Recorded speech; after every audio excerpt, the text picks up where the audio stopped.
What's good, y'all? I hope you've had a great start to your new year so far. Just a heads up, this video is sponsored by Distrokid, so more on that later. Make shit happen, but be intentional. That's it.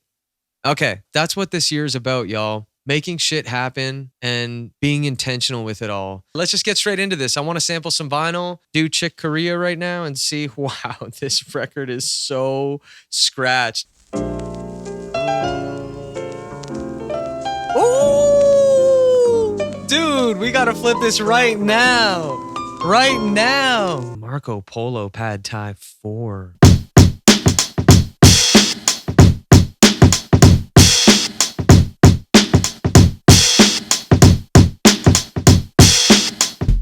Just to get a little bottom end.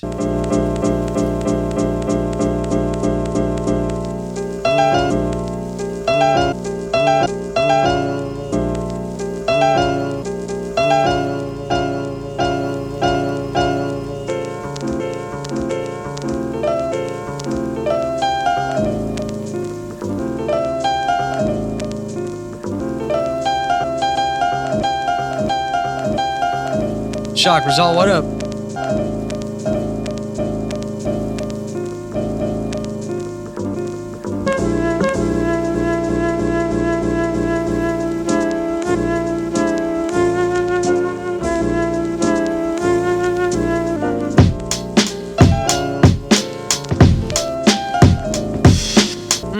What a smooth vibe, man. What, like, such a easy, classic vibe.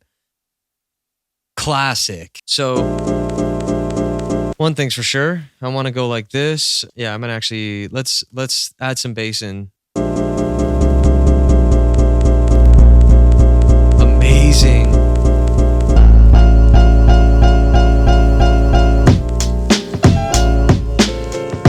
Woo! If you've never heard of Distrokid, I've been using their service for years. Let's do a quick walkthrough on how you would upload your music. Here's my music page, and I just want to make it clear real quick that I might have a slightly different account than you. I'm using a label account, so I have the ability to upload multiple releases for Rare Sounds World. You know, you can see the list here of so many different names. There might be slight differences, but for the most part, the process is the exact same. So we would go upload music. Once again, fastest distribution in the world, no doubt. When we go to upload music, you have a choice here. You can really narrow your release down to, if you want to do it just to Spotify, for example, and make people go to one platform, or you can make it available everywhere. I just tend to make it available everywhere. Number of songs, let's say I'm doing a single, it's for me. Previously released? No, it's definitely not Datsunn, but you're all set. This release will appear in Spotify alongside your other Datsunn releases. Thank you. We move on. It walks you through all the checks to make sure that the artist band name is the correct one. It gives you links just to make sure you can go check. It will pop up here and double check it before you even get to the next step, which is really dope. For your release date, I typically like to set my release dates about 3 to 4 weeks in advance. I try to look at people like Eldre, for example. Phenomenal producer and content creator. I'm sure y'all know him. He has always said at minimum 3 weeks because it gives you a better chance of ending up in an editorial playlist or an algorithmic playlist that way. I'm trying to get on that level this year. Hold me to it. I'm getting on some editorial playlists, y'all. Let's drop the track February 5th. We don't know what day of the week that is, but release time 12 a.m. Pre-order. I usually don't set a pre-order because I'm not really pushing it on iTunes or, you know, Amazon where you can actually purchase the songs. Album cover. Super straightforward. We'd click the album cover or you could drag it here. Generally, I like to export my album covers at 3000 by 3000 pixels, and it might tell you if you do something smaller, but that's just a good general rule of thumb so that it's the highest quality possible. 300 DPI. Language, English. Select genre. Let's say we're doing children's music, hip hop. Song title, cool song. Add featured artist to song title? Sure, let's add a featured artist. Why don't we add Munch? Cool song featuring Munch. This is something I've spoken about before. If you want the song to be released on both of the artists' profiles as a new release, you would go back to artist band name and you would put Datsunn and Munch. It would make it a collaboration as opposed to a feature. Moving forward, songwriter, I wrote this song, music and lyrics. You'd put your full name. You can add another songwriter or just for lyrics or music, whatever it might be. Explicit lyrics, Of course, it's children's music. Instrumental? No, it has lyrics. Preview clip start time. I don't really change this, but it's probably a good idea so that if someone wants to preview it, it's like boom in the banger moment, you know? Track price, we would definitely make this track exclusive, $1.29, obviously. We're trying to make bread this year. Ensure artists are linked correctly in streaming services. So this is where I'd make sure that Munch's page is all connected on YouTube Music Artist, Apple, and Spotify. URIs are all connected and locked in and loaded.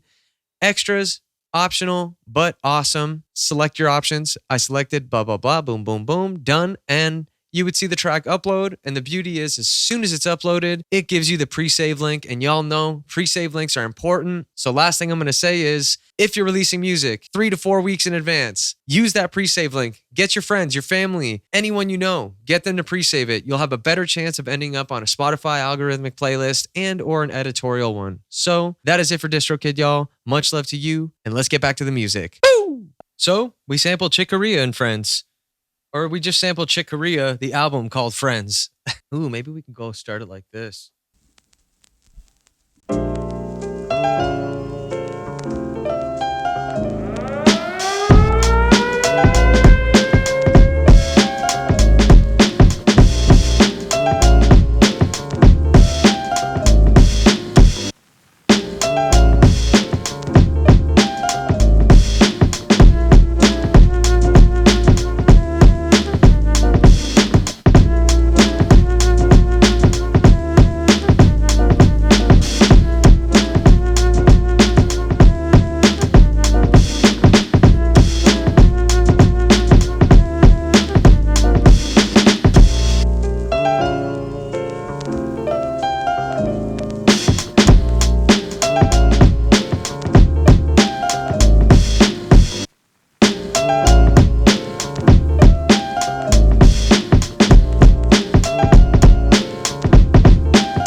Here's a question. Would y'all be interested in a YouTube video that was focusing on how I survive as a producer and a full-time creative? And I feel like it would be cool to make a video on that. I feel like it would be useful, you know?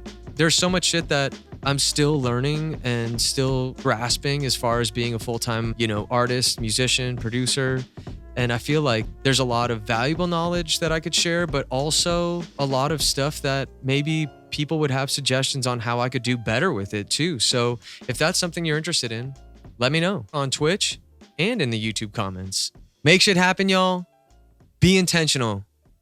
That's the motto of the year. Much love.